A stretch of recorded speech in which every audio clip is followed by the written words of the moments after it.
1 Coríntios, capítulo 1, versão NVI.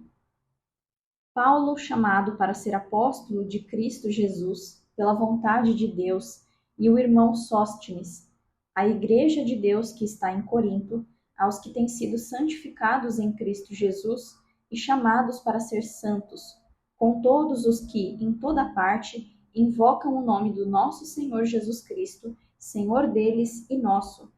Graça e paz a vocês, da parte de Deus, o nosso Pai, e do Senhor Jesus Cristo. Sempre dou graças ao meu Deus por vocês, por causa da graça que dele receberam em Cristo Jesus. Pois por meio dele vocês foram enriquecidos em tudo, isto é, em toda a palavra e em todo o conhecimento, segundo o testemunho de Cristo que foi confirmado entre vocês. Desse modo, não falta a vocês nenhum dom espiritual enquanto esperam que o nosso Senhor Jesus Cristo seja revelado. Ele os manterá firmes até o fim, para que vocês sejam irrepreensíveis no dia do nosso Senhor Jesus Cristo. Fiel é Deus, que os chamou à comunhão com o seu Filho Jesus Cristo, o nosso Senhor. Irmãos, em nome do nosso Senhor Jesus Cristo, suplico a todos que concordem uns com os outros no que falam e que não haja divisões entre vocês.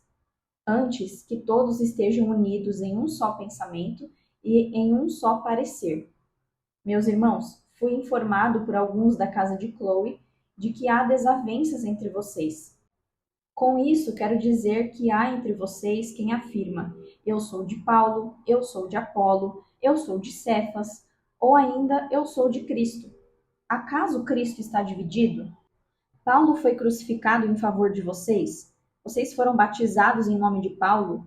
Dou graças a Deus por não ter batizado nenhum de vocês, exceto Crispo e Gaio, de modo que ninguém pode dizer que foi batizado em meu nome. Batizei também os da casa de Estéfanas, e além desses, não me lembro de ter batizado mais ninguém. Pois Cristo não me enviou para batizar, mas para pregar o Evangelho, não com palavras de sabedoria humana, para que o poder da cruz não seja diminuído. Pois a mensagem da cruz é loucura para os que perecem, mas para nós que somos salvos é o poder de Deus. Pois está escrito: destruirei a sabedoria dos sábios e rejeitarei a inteligência dos inteligentes. Onde está o sábio? Onde está o mestre da lei? Onde está o filósofo desta era? Acaso Deus não tornou louca a sabedoria deste mundo? Visto que na sabedoria de Deus o mundo não o conheceu por meio da sabedoria humana, agradou a Deus salvar aqueles que creem por meio da loucura da pregação. Os judeus pedem sinais milagrosos e os gregos procuram sabedoria. Nós, porém, pregamos Cristo crucificado, o qual de fato é escândalo para os judeus e loucura para os gentios. Mas para os que foram chamados, tanto judeus como gregos, Cristo é o poder de Deus e a sabedoria de Deus.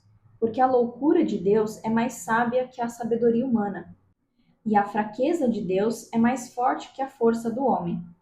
Irmãos, pensem no que vocês eram quando foram chamados. Poucos eram sábios segundo os padrões humanos, poucos eram poderosos, poucos eram de nobre nascimento. Mas Deus escolheu os que são loucos para o mundo a fim de envergonhar os sábios, e os que são fracos para o mundo a fim de envergonhar os fortes. Deus escolheu as coisas insignificantes do mundo, os desprezados e as coisas que não são, para invalidar as que são, a fim de que ninguém se vanglorie diante dele. É, porém, por causa dele que vocês estão em Cristo Jesus, o qual se tornou para nós sabedoria de Deus, justiça, santidade e redenção, a fim de que, como está escrito, aquele que se gloriar, glorie-se no Senhor. Capítulo 2. Eu mesmo, irmãos, quando estive entre vocês, não fui anunciar o mistério de Deus a vocês com superioridade de discurso e de sabedoria, pois decidi não saber de nada enquanto estivesse entre vocês, exceto de Jesus Cristo e este crucificado. Foi com fraqueza, temor e com muito tremor que estive entre vocês. A minha mensagem e a minha pregação não consistiram em palavras persuasivas de sabedoria, mas em demonstração do poder do Espírito, para que a fé que vocês têm não se fundamentasse na sabedoria humana, mas no poder de Deus. Entretanto, falamos de sabedoria entre os que já têm maturidade, mas não da sabedoria desta era, nem a dos poderosos desta era, que estão sendo reduzidos a nada. Ao contrário, falamos da sabedoria de Deus em mistério, uma sabedoria que esteve escondida e que Deus havia pré-determinado para a nossa glória antes do princípio das eras. Nenhum dos poderosos desta era entendeu essa sabedoria, pois se a tivessem entendido, não teriam crucificado o Senhor da glória. Todavia, como está escrito, nenhum olho viu, nenhum ouvido ouviu, e o coração nenhum concebeu o que Deus preparou para aqueles que o amam. Deus, porém, o revelou a nós por meio do Espírito. O Espírito sonda todas as coisas, até mesmo as profundezas de Deus. Pois quem conhece os pensamentos do homem, a não ser o espírito do homem que nele está? Da mesma forma, ninguém conhece os pensamentos de Deus, a não ser o Espírito de Deus. Nós, porém, não recebemos o Espírito do mundo, mas o Espírito que procede de Deus, para que entendamos as coisas que Deus nos tem dado por sua graça. Delas também falamos, não com palavras ensinadas pela sabedoria humana, mas com palavras ensinadas pelo Espírito Santo, explicando o que é espiritual com palavras espirituais. O homem natural não aceita as coisas que vêm do Espírito de Deus, pois para ele são loucura. Não é capaz de entendê-las, porque elas são discernidas espiritualmente. Contudo, o homem espiritual julga todas as coisas, e ele mesmo por ninguém é julgado. Pois quem conheceu a mente do Senhor para que possa instruí-lo? Nós, porém, temos a mente de Cristo. Capítulo 3. Irmãos, não pude falar a vocês como a espirituais, mas como a carnais, como a crianças em Cristo. Dei a vocês leite, não alimento sólido, pois não estavam em condições de recebê-lo, tampouco agora estão, porque ainda são carnais. Pois visto que há inveja e desavenças entre vocês, não é certo que são carnais e estão agindo meramente com critérios humanos? Quando alguém diz, eu sou de Paulo, e outro diz, eu sou de Apolo, não é porque estão agindo meramente com critérios humanos? Afinal de contas, quem é Apolo? Quem é Paulo? Apenas servos por meio dos quais vocês vieram a crer, conforme o ministério que o Senhor deu a cada um. Eu plantei, Apolo regou, mas é Deus quem dá o crescimento. De modo que nem o que planta, nem o que rega são alguma coisa, mas somente Deus que dá o crescimento. O que planta e o que rega tem só um propósito, e cada um será recompensado de acordo com seu próprio trabalho. Pois nós somos cooperadores de Deus. Vocês são lavoura de Deus e edifício de Deus. Conforme a graça de Deus que me foi concedida, eu, como sábio construtor, lancei o alicerce, e outro está construindo sobre ele. Contudo, veja cada um como constrói, porque ninguém pode pôr outro alicerce além do que já está posto, que é Jesus Cristo. Se alguém constrói sobre esse alicerce usando ouro, prata, pedras preciosas, madeira, feno ou palha, a sua obra será mostrada, porque o dia a trará à luz. Ela será revelada pelo fogo, e o fogo provará a qualidade da obra de cada um. Se o que alguém construiu permanecer, este receberá uma recompensa. Se a obra que alguém construiu for consumida, este sofrerá prejuízo. Contudo, será salvo como alguém que consegue passar pelo fogo. Vocês não sabem que são templo de Deus e que o Espírito de Deus habita em vocês? Se alguém destruir o templo de Deus, Deus o destruirá, pois o templo de Deus, que são vocês, é santo. Não se enganem. Se algum de vocês pensa que é sábio, segundo os padrões desta era, deve tornar-se louco para que se torne sábio. Porque a sabedoria deste mundo é loucura aos olhos de Deus. Como está escrito, apanha os sábios na astúcia deles. E também, o Senhor conhece os pensamentos dos sábios e sabe como são fúteis. Portanto, ninguém se glorie nos homens, porque todas as coisas são de vocês. Seja Paulo, seja Apolo, seja Cefas, seja o mundo, seja a vida, a morte, o presente, o futuro, tudo é de vocês, e vocês são de Cristo, e Cristo é de Deus. Capítulo 4. Portanto, todos devem nos considerar servos de Cristo e administradores dos mistérios de Deus. O que se requer desses administradores é que sejam fiéis. Contudo, pouco me preocupa ser julgado por vocês ou por qualquer tribunal humano. De fato, nem eu julgo a mim mesmo, porque a minha consciência em nada me acusa, mas nem por isso sou inocente. O Senhor é quem me julga. Portanto, não julguem nada antes do tempo. Esperem até que o Senhor venha. Ele trará à luz o que está oculto nas trevas e manifestará as intenções de cada coração. Então cada um receberá de Deus a sua recompensa. Irmãos, apliquei essas coisas a mim e a Apolo pelo bem de vocês, para que aprendam de nós o que significa não ir além do que está escrito.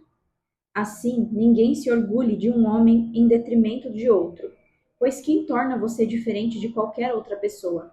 O que você tem que não tenha recebido? E se o recebeu, por que se orgulha como se não tivesse recebido? Vocês já têm tudo o que querem, já se tornaram ricos, chegaram a ser reis, e sem nós.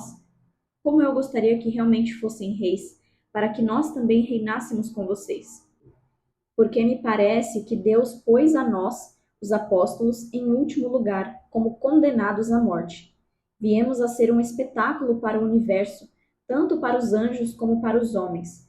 Nós somos insensatos por causa de Cristo, mas vocês são sensatos em Cristo. Nós somos fracos, mas vocês são fortes. Vocês são respeitados, mas nós desprezados.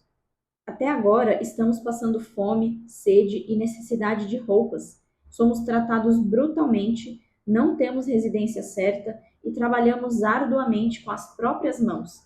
Quando somos amaldiçoados, abençoamos. Quando perseguidos, suportamos.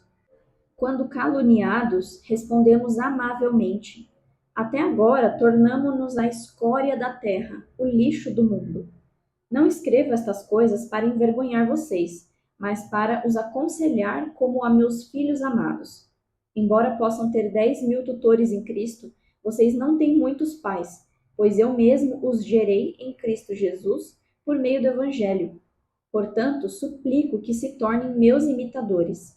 Por esta razão, estou enviando a vocês Timóteo, meu filho amado e fiel no Senhor, o qual trará à lembrança de vocês a minha maneira de viver em Cristo Jesus, o que está de acordo com o que ensino por toda parte em todas as igrejas. No entanto, alguns de vocês se tornaram arrogantes, como se eu não fosse mais visitá-los, mas irei muito em breve se o Senhor me permitir. Então, saberei não apenas o que estão falando esses arrogantes, mas que poder eles têm. Pois o reino de Deus não consiste em palavras, mas em poder.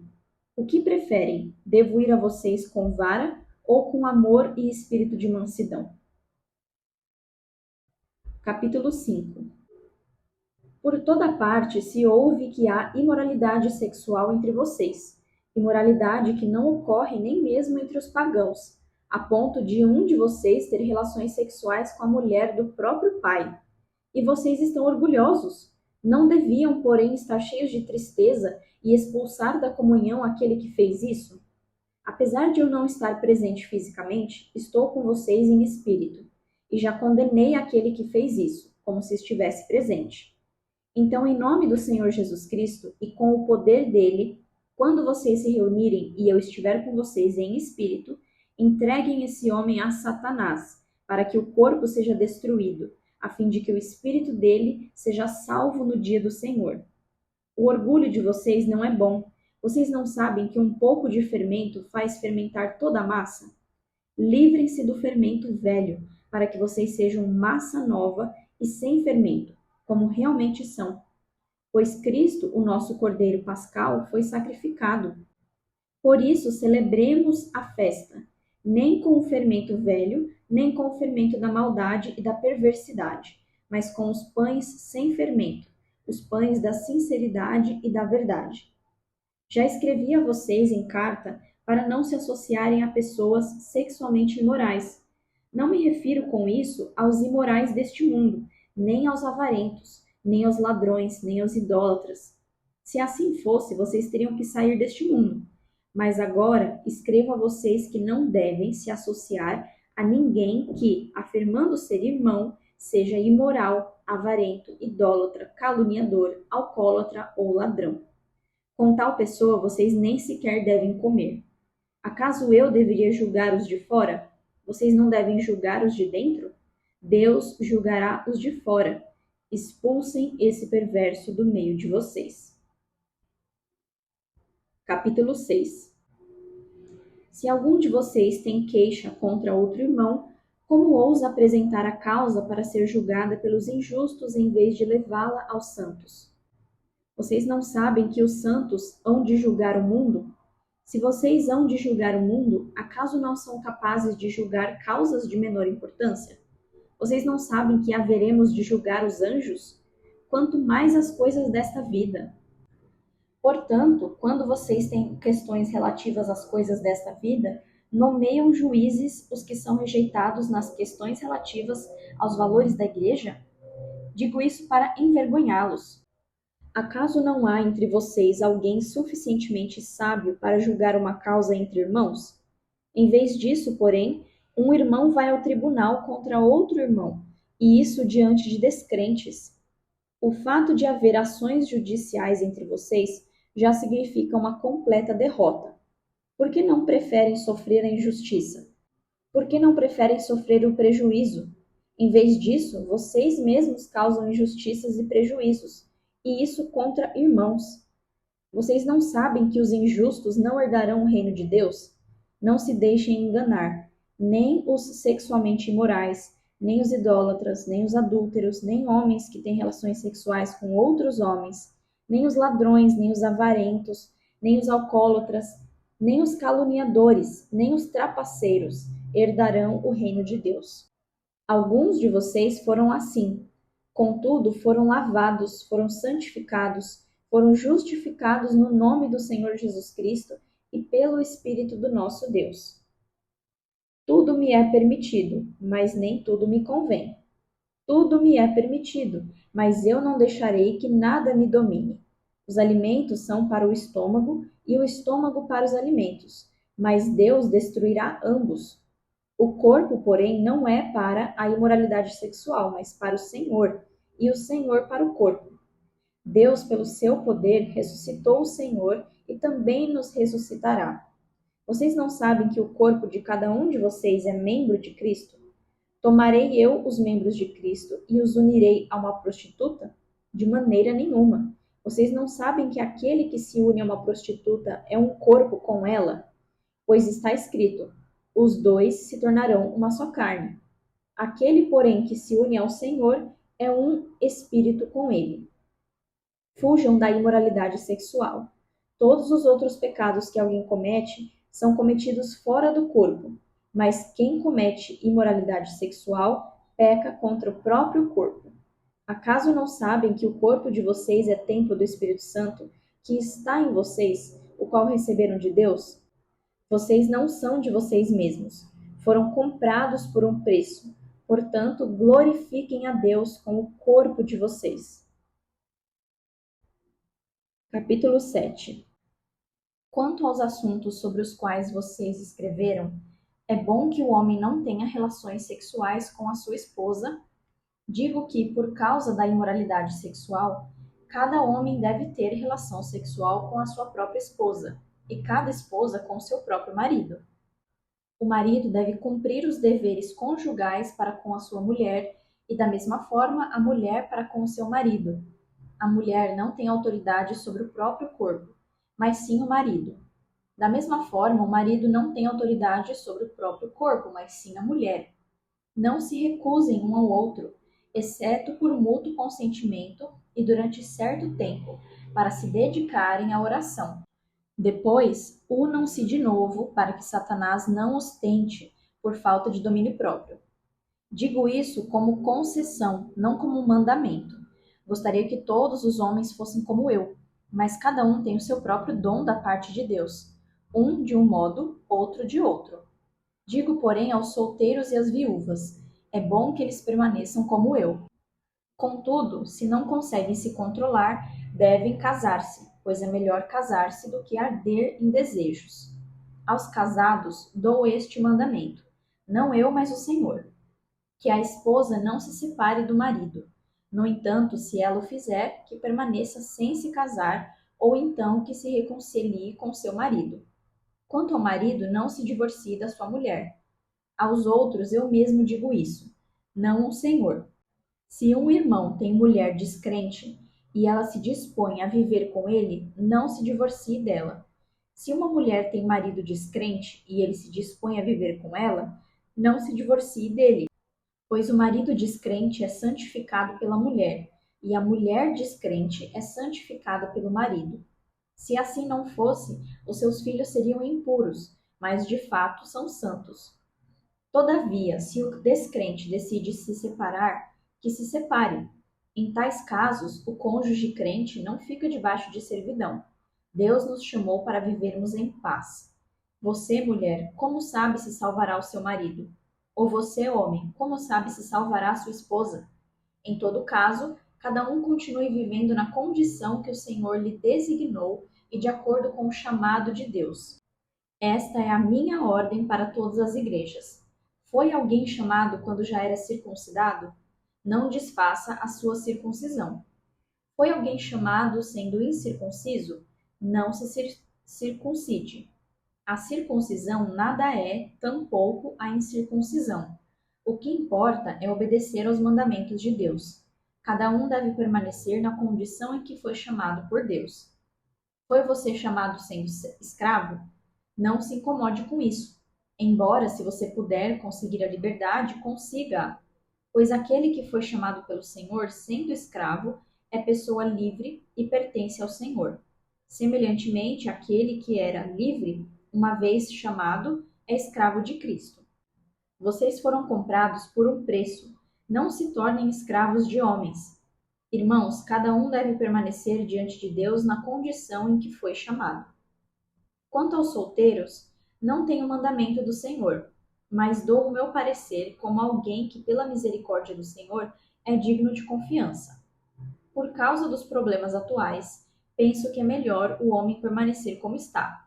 Você está casado? Não procure se divorciar. Está sem esposa? Não procure por uma. Entretanto, se vier a se casar, não comete pecado. E se uma virgem se casar, também não comete pecado. Todavia, aqueles que se casarem enfrentarão muitas dificuldades na vida, e eu gostaria de poupá-los disso. O que quero dizer, irmãos, é que nos resta pouco tempo. De agora em diante, aqueles que têm esposa vivam como se não tivessem. Aqueles que choram como se não chorassem. Os que estão felizes como se não estivessem. Os que compram algo como se nada possuíssem. Os que usam as coisas do mundo como se não as usassem, porque a forma presente deste mundo passará.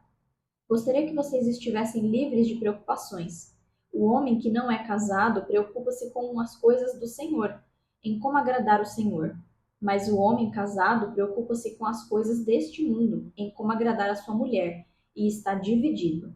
Tanto a mulher não casada como a virgem se preocupam com as coisas do Senhor, para serem santas no corpo e no espírito. A casada, porém, preocupa-se com as coisas deste mundo, em como agradar ao marido. Estou dizendo isso para o próprio bem de vocês, não para impor restrições, mas para que possam viver de maneira correta, em constante devoção ao Senhor, livre de distrações. Se alguém entende que está agindo de maneira indevida com sua noiva, que ela está passando da idade, achando que deve se casar, faça como achar melhor. Com isso, não peca. Casem-se. Contudo, o homem que decidiu firmemente no coração não ser dominado pelos seus impulsos, mas tem controle sobre sua própria vontade, decidindo no coração não se casar com a virgem, este também faz bem.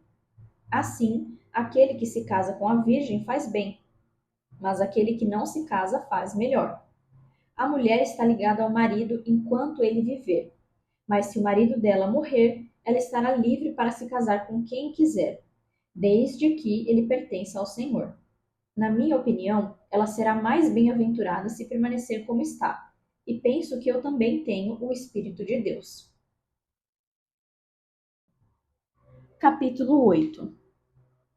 Quanto à comida sacrificada aos ídolos, sabemos que todos temos conhecimento. Todavia, o conhecimento traz orgulho, mas o amor edifica. Quem pensa conhecer alguma coisa, ainda não conhece como deveria. Mas se alguém ama a Deus, este é conhecido por Deus.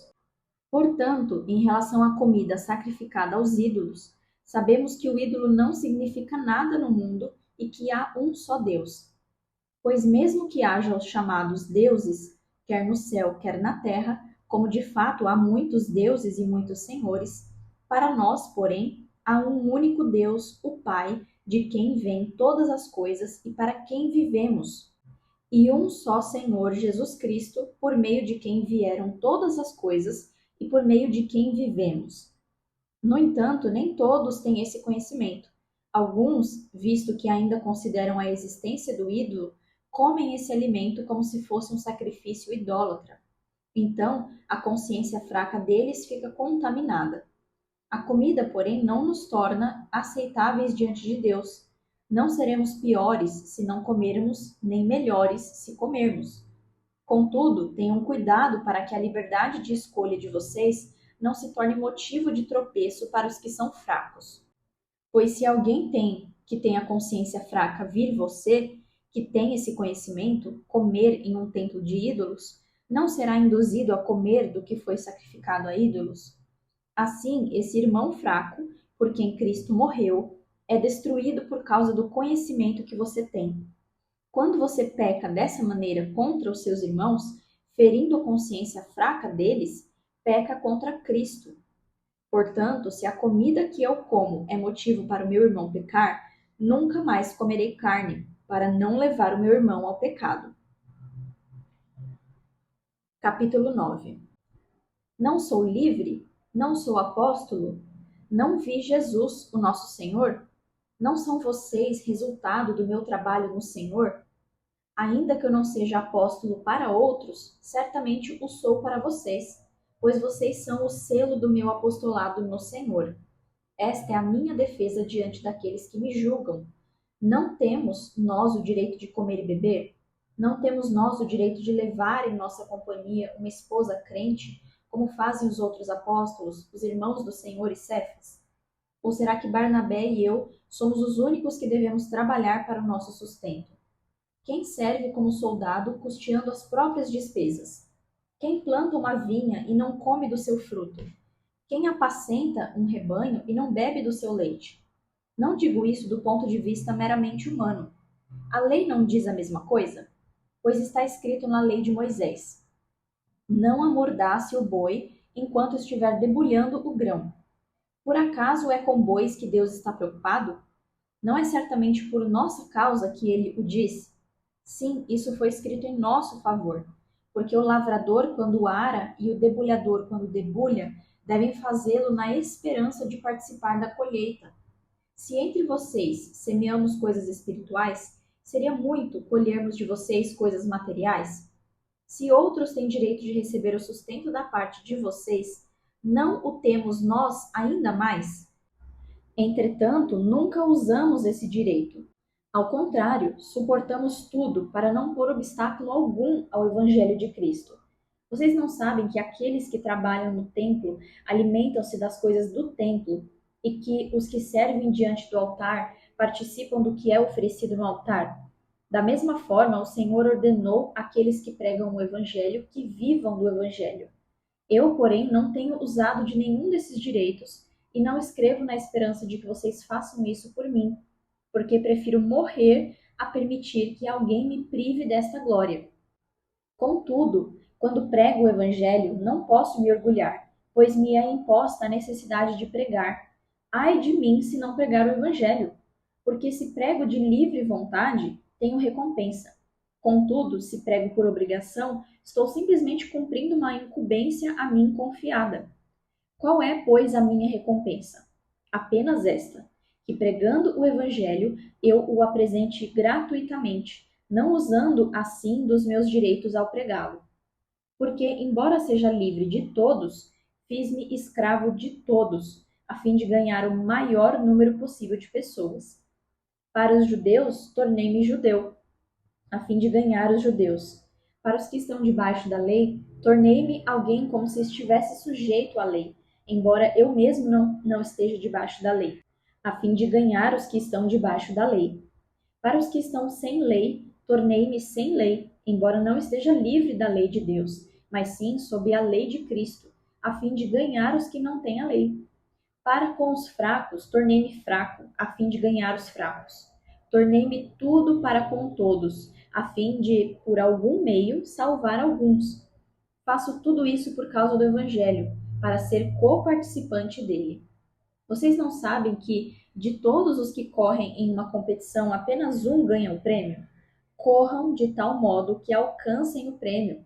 Todos os que competem nos jogos se submetem a um treinamento rigoroso para obter uma coroa que logo perece, mas nós o fazemos para ganhar uma coroa imperecível.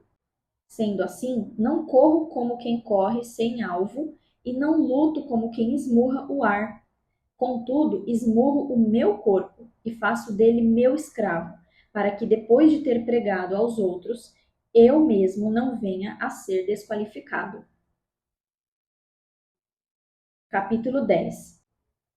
Porque não quero, irmãos, que ignorem o fato de que todos os nossos antepassados estiveram sob a nuvem e todos passaram pelo mar. Em Moisés, todos eles foram batizados na nuvem e no mar. Todos comeram do mesmo alimento espiritual e beberam da mesma bebida espiritual, pois bebiam da rocha espiritual que os acompanhava, e essa rocha era Cristo. Contudo, Deus não se agradou da maioria deles, por isso os seus corpos ficaram espalhados no deserto. Essas coisas ocorreram como exemplos para nós, para que não cobicemos coisas más como eles fizeram. Não sejam idólatras, como alguns deles foram, conforme está escrito. O povo se sentou para comer e beber e levantou-se para se entregar à farra. Não pratiquemos imoralidade sexual como alguns deles fizeram, e em um dia só morreram 23.000. Tampouco devemos pôr Cristo à prova, como alguns deles fizeram e foram mortos por serpentes. Além disso, não murmurem, como alguns deles murmuraram e foram mortos pelo destruidor. Essas coisas aconteceram a eles como exemplos e foram escritas como advertência para nós, sobre quem tem chegado o fim dos tempos. Assim, aquele que considera estar de pé, cuide-se para que não caia. Não sobreveio a vocês tentação que não fosse comum aos homens, mas Deus é fiel. Ele não permitirá que vocês sejam tentados além do que podem suportar. Antes, quando forem tentados, Ele mesmo providenciará um escape para que a possam suportar. Por isso, meus amados irmãos, fujam da idolatria. Estou falando a pessoas sensatas. Julguem vocês mesmos o que estou dizendo. O cálice da bênção que abençoamos não é a comunhão do sangue de Cristo? E o pão que partimos não é a comunhão do corpo de Cristo? Como há somente um pão, nós que somos muitos, somos um só corpo, pois todos participamos de um único pão. Considerem o povo de Israel. Os que comem dos sacrifícios não estão em comunhão com o altar? Portanto, o que estou querendo dizer? Será que o sacrifício oferecido a um ídolo é alguma coisa? Ou o ídolo é alguma coisa? Não, quero dizer que os sacrifícios dos pagãos são oferecidos aos demônios, não a Deus. Por isso, não desejo que vocês tenham comunhão com os demônios. Vocês não podem beber do cálice do Senhor e do cálice dos demônios. Não podem participar da mesa do Senhor e da mesa dos demônios. Porventura, provocaremos o ciúme do Senhor? Somos mais fortes do que ele? Tudo me é permitido, mas nem tudo convém. Tudo me é permitido, mas nem tudo edifica. Ninguém deve buscar o seu próprio bem, mas sim o dos outros. Comam de tudo o que se vende no mercado, sem fazer perguntas por causa da consciência, pois do Senhor é a terra e tudo o que nela existe. Se algum descrente o convidar para uma refeição e você quiser ir, coma de tudo o que for apresentado, sem nada perguntar por causa da consciência. Mas se alguém disser, isso foi oferecido em sacrifício aos ídolos, não coma, tanto por causa da pessoa que o comentou, quanto por causa da consciência. Refiro-me à consciência do outro, não propriamente à sua. Afinal, por que a minha liberdade deve ser julgada pela consciência dos outros? Se participo da refeição com ação de graças, porque sou caluniado por algo pelo qual dou graças a Deus. Assim, quer vocês comam, quer bebam, quer façam qualquer coisa, façam tudo para a glória de Deus. Não se tornem motivo de tropeço, nem para judeus, nem para gregos, nem para a igreja de Deus. Assim como eu também procuro agradar a todos, de todas as formas, e não procuro o meu próprio bem, mas o bem de muitos, para que sejam salvos. Capítulo 11. Sejam meus imitadores, como também sou imitador de Cristo. Eu elogio vocês por se lembrarem de mim em tudo e por se apegarem às tradições exatamente como eu as transmiti a vocês. Quero, porém, que entendam que o cabeça de todo homem é Cristo, o cabeça da esposa é o marido e o cabeça de Cristo é Deus. Todo homem que ora ou profetiza com a cabeça coberta desonra a própria cabeça, mas toda mulher que ora ou profetiza com a cabeça descoberta desonra a própria cabeça, pois é como se a tivesse rapada. Pois se a mulher não cobre a cabeça, deve também cortar o cabelo. Se, porém, é vergonhoso para a mulher ter cabelo cortado ou rapado, ela deve cobrir a cabeça. O homem não deve cobrir a cabeça, visto que ele é imagem e glória de Deus, mas a mulher é glória do homem, pois o homem não veio da mulher, mas a mulher do homem. Além disso, o homem não foi criado por causa da mulher, mas a mulher por causa do homem. Por essa razão, e por causa dos anjos, a mulher deve ter um sinal de autoridade sobre a cabeça. Todavia, no Senhor, a mulher não é independente do homem, nem o homem é independente da mulher. Pois assim como a mulher proveio do homem, também o homem nasce da mulher, mas todas as coisas provêm de Deus. Julguem entre vocês mesmos. É apropriado a uma mulher orar a Deus com a cabeça descoberta?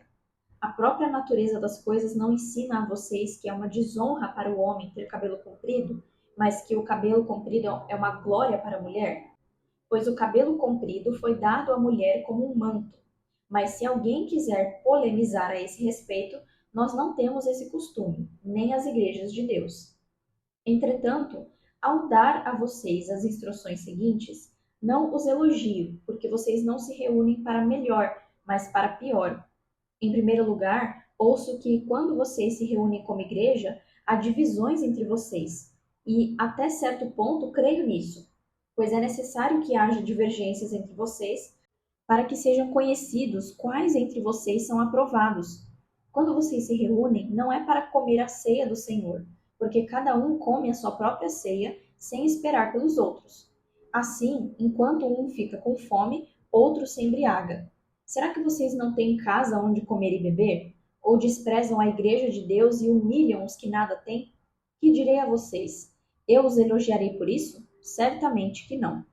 Porque eu recebi do Senhor o que também transmiti a vocês, que o Senhor Jesus, na noite em que foi traído, pegou o pão, deu graças, partiu-o e disse: Isto é o meu corpo, dado em favor de vocês.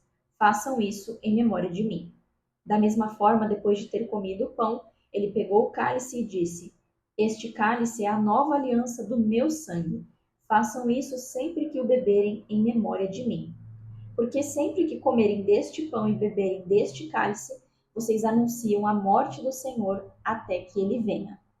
Portanto, todo aquele que comer o pão ou beber do cálice do Senhor de modo indigno será culpado de pecar contra o próprio corpo e o sangue do Senhor. Examine cada um a si mesmo e então coma do pão e beba do cálice. Pois quem come e bebe sem discernir o corpo do Senhor, come e bebe para o seu próprio juízo. Por isso há entre vocês muitos fracos e doentes, e vários já dormiram. Mas se examinássemos a nós mesmos, não receberíamos juízo. Contudo, sendo julgados pelo Senhor, somos disciplinados para que não sejamos condenados com o mundo. Portanto, meus irmãos, quando vocês se reunirem para comer, esperem uns pelos outros. Se alguém estiver com fome, coma em casa, para que quando vocês se reunirem, isso não resulte em juízo. Quanto aos demais assuntos, darei instruções quando visitar vocês. Capítulo 12. Quanto aos dons espirituais, irmãos, Não quero que vocês sejam ignorantes. Vocês sabem que, quando pagãos, eram atraídos e levados para os ídolos mudos. Por isso eu afirmo que ninguém que fala pelo Espírito de Deus diz: Jesus seja amaldiçoado. E ninguém pode dizer: Jesus é Senhor, a não ser pelo Espírito Santo. Há diferentes tipos de dons, mas um mesmo Espírito. Há diferentes tipos de serviço, mas o Senhor é o mesmo. Há diferentes tipos de atuação, mas é o mesmo Deus quem efetua tudo em todos. A cada um, porém, é dada a manifestação do Espírito visando ao bem comum. A um, pelo Espírito, é dada a palavra de sabedoria. A outro, pelo mesmo Espírito, a palavra de conhecimento. A outro, fé, pelo mesmo Espírito. A outro, dons de curar, pelo mesmo Espírito. A outro, poderes para realizar milagres. A outro, profecia. A outro, discernimento de espíritos. A outro, variedade de línguas. A outro ainda, interpretação de línguas. Todas essas coisas, porém, são realizadas pelo mesmo e único Espírito, e ele as distribui a cada um como quer. Ora, como o corpo é somente um, mas tem muitos membros, todos os membros do corpo, embora sejam muitos, são um só corpo. Assim também é Cristo, pois também todos nós fomos batizados por um só Espírito, para constituir um só corpo, quer judeus, quer gregos, quer escravos, quer livres. A todos nós foi dado beber de um só Espírito. Portanto, o corpo não é feito de um só membro, mas de muitos. Se o pé disser: porque não sou mão, não pertenço ao corpo, nem por isso deixa de fazer parte do corpo. Se o ouvido disser: porque não sou olho, não pertenço ao corpo, nem por isso deixa de fazer parte do corpo. Se o corpo todo fosse olho, onde estaria a audição? Se o corpo todo fosse ouvido, onde estaria o olfato? De fato, Deus dispôs cada um dos membros no corpo segundo a vontade dele. Se todos fossem um só membro, onde estaria o corpo? Assim, há muitos membros, mas um só corpo. O olho não pode dizer à mão: não preciso de você. Nem a cabeça pode dizer aos pés: não preciso de vocês. Ao contrário, os membros do corpo que parecem mais fracos são indispensáveis, e os membros que consideramos menos honrosos tratamos com especial honra. Igualmente, os membros que em nós são indecorosos são tratados com decoro especial. Já os que em nós são decorosos não precisam ser tratados de maneira especial. Deus, no entanto, estruturou o corpo dando maior honra aos membros que dela tinham falta, a fim de que não haja divisão no corpo, mas sim que todos os membros cuidem igualmente uns dos outros. Se um membro sofre, todos os outros sofrem com ele. Se um membro é honrado, todos os outros se alegram com ele. Ora, vocês são o corpo de Cristo, e cada um de vocês é membro desse corpo. Assim, na igreja, Deus estabeleceu primeiro os apóstolos, segundo os profetas, terceiro os mestres, depois os que realizam milagres, os que têm dons de curar, os que têm dom de prestar ajuda, os que têm dons de administração e os que falam diversas línguas. São todos apóstolos? São todos profetas? São todos mestres? Têm todos dom de realizar milagres? Têm todos dons de curar? Falam todos em línguas? Todos interpretam? Entretanto, busquem com dedicação os melhores dons. Passo agora a mostrar a vocês um caminho ainda mais excelente. Capítulo 13. Se eu falar as línguas dos homens e dos anjos, mas não tiver amor, serei como o sino que ressoa ou como o símbolo que retine. Se eu tiver o dom de profecia, souber todos os mistérios e todo o conhecimento, e tiver uma fé capaz de mover montanhas, mas não tiver amor, nada serei. Se eu der aos pobres tudo o que possuo e entregar o meu corpo para que eu tenha de que me gloriar, mas não tiver amor, nada disso me valerá. O amor é paciente, o amor é bondoso, não inveja, não se vangloria, não se orgulha, não maltrata, não procura os próprios interesses, não se ira, não guarda rancor. O amor não se alegra com a injustiça, mas se alegra com a verdade. Tudo sofre, tudo crê, tudo espera, tudo suporta. O amor nunca perece, mas as profecias desaparecerão. As línguas cessarão, o conhecimento será deixado para trás. Pois em parte conhecemos e em parte profetizamos. Quando, porém, vier o que é completo, o que é em parte será deixado para trás. Quando eu era menino, falava como menino, pensava como menino e raciocinava como menino. Quando me tornei homem, deixei para trás as coisas de menino. Agora, pois, vemos apenas um reflexo, como em um espelho, mas um dia veremos face a face. Agora conheço em parte, mas um dia conhecerei plenamente, da mesma forma que sou plenamente conhecido. Assim, permanecem agora estes três: a fé, a esperança e o amor. O maior destes, porém, é o amor. Capítulo 14.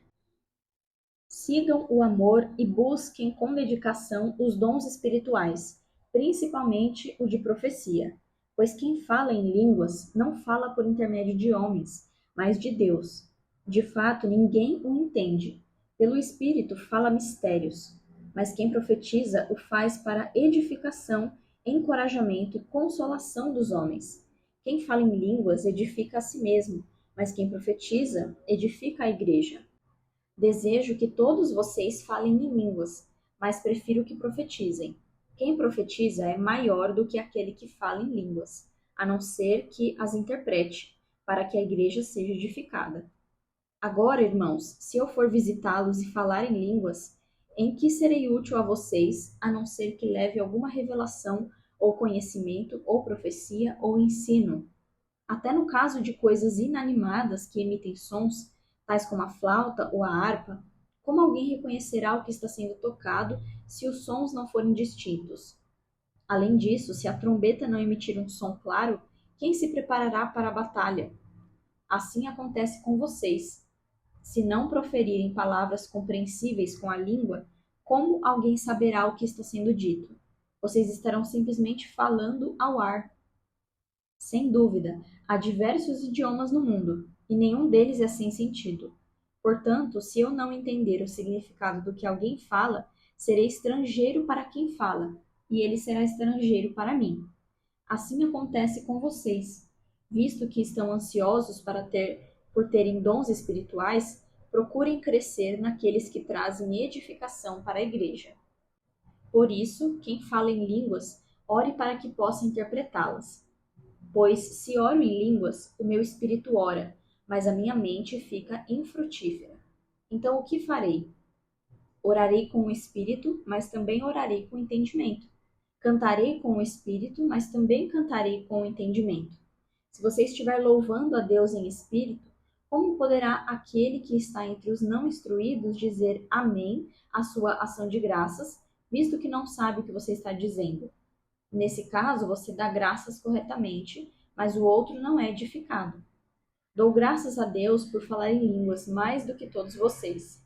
No entanto, na igreja prefiro falar 5 palavras compreensíveis para instruir os outros a falar 10.000 palavras em línguas. Irmãos, não sejam como crianças no modo de pensar. Com respeito ao mal, sejam como as crianças.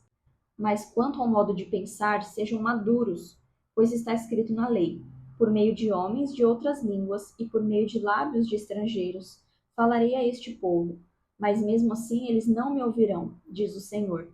Portanto, as línguas são um sinal de condenação para os descrentes, não para os que creem. A profecia, porém, é para os que creem, não para os descrentes. Assim, se toda a igreja se reunir e falar em línguas, e alguns não instruídos ou descrentes entrarem, não dirão que vocês estão loucos? Mas quando todos estiverem profetizando e entrar ali algum descrente ou não instruído, ele será convencido do pecado e julgado por todos, e os segredos do seu coração serão expostos.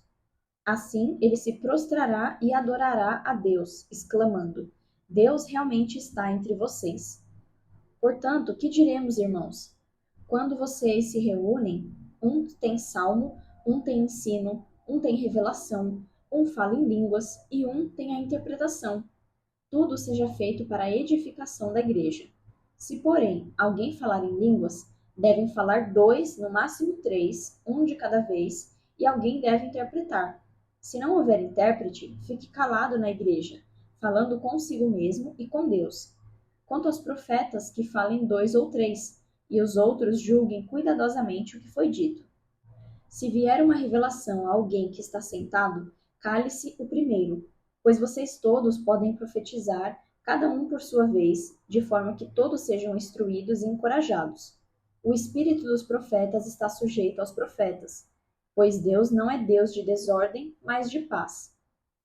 Como em todas as congregações dos santos, que as mulheres permaneçam em silêncio nas igrejas, pois não lhes é permitido falar. Antes, permaneçam em submissão, como diz a lei. Se quiserem aprender alguma coisa, que perguntem ao próprio marido em casa, pois é vergonhoso uma mulher falar na igreja. Acaso a palavra de Deus procedeu de vocês?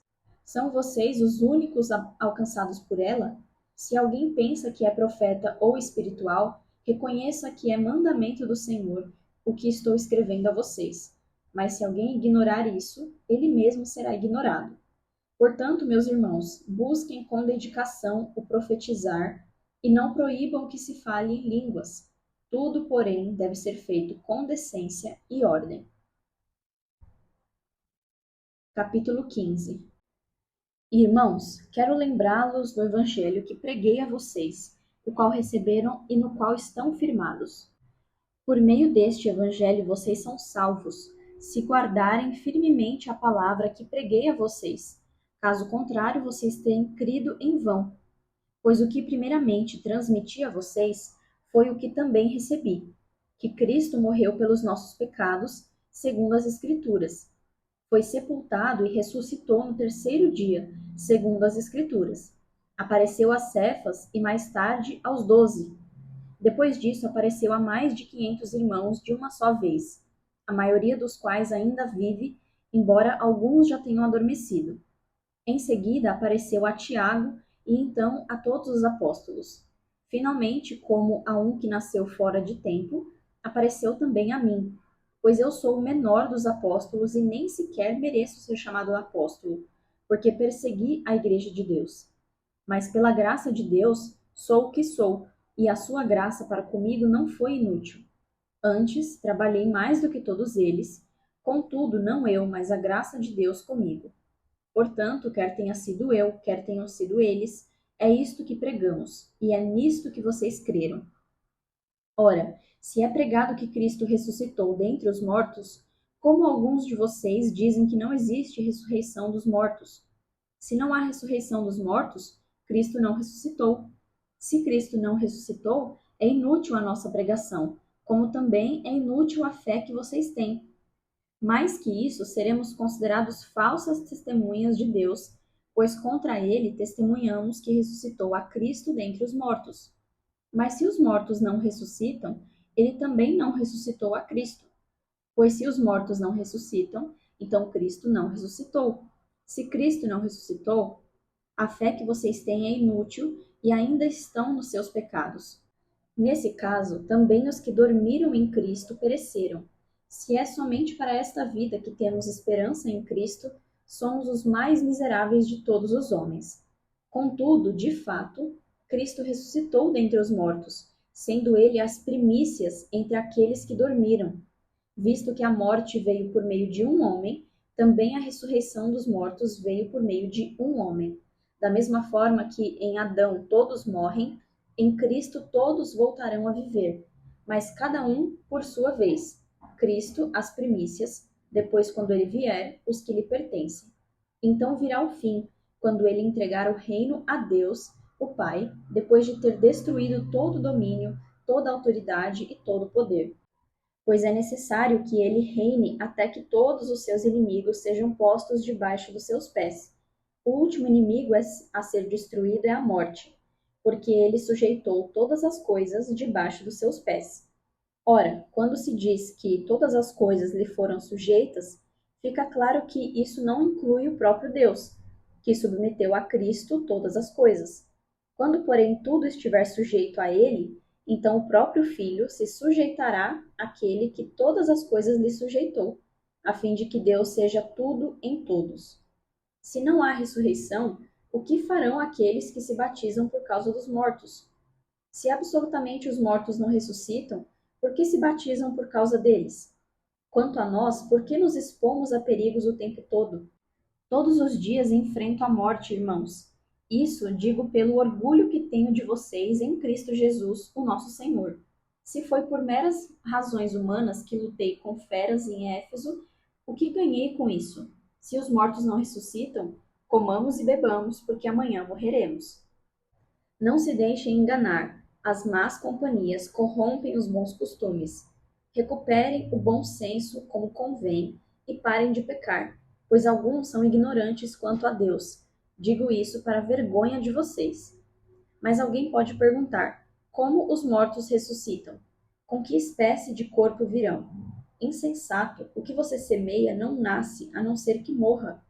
Quando você semeia, não semeia o corpo que virá a ser, mas apenas um simples grão, como de trigo ou de outra planta. Mas Deus lhe dá um corpo, segundo a vontade dele, e dá a cada espécie de semente um corpo apropriado. Nem toda a carne é a mesma. Os homens têm uma espécie de carne, os animais têm outra, as aves outra e os peixes outra. Há corpos celestes e também corpos terrestres. Contudo, o esplendor dos corpos celestes é um, e o dos corpos terrestres é outro. Um é o esplendor do sol, outro o da lua, outro o das estrelas. Cada estrela tem o seu próprio esplendor. Assim será com a ressurreição dos mortos. O corpo que é semeado é perecível e ressuscita imperecível. É semeado em desonra e ressuscita em glória. É semeado em fraqueza e ressuscita em poder. É semeado um corpo natural e ressuscita um corpo espiritual. Se há corpo natural, há também corpo espiritual. Assim está escrito: o primeiro homem, Adão, tornou-se um ser vivente. O último Adão, espírito que dá vida. Não foi o espiritual que veio primeiro, mas o natural. Depois dele, o espiritual. O primeiro homem era do pó da terra, o segundo homem, do céu. Os da terra são semelhantes ao homem terreno, os que são do céu, ao homem celestial. Como tivemos a imagem do homem terreno, assim teremos a imagem do homem celestial. Irmãos, eu declaro a vocês que carne e sangue não podem herdar o reino de Deus, nem o que é perecível pode herdar o imperecível.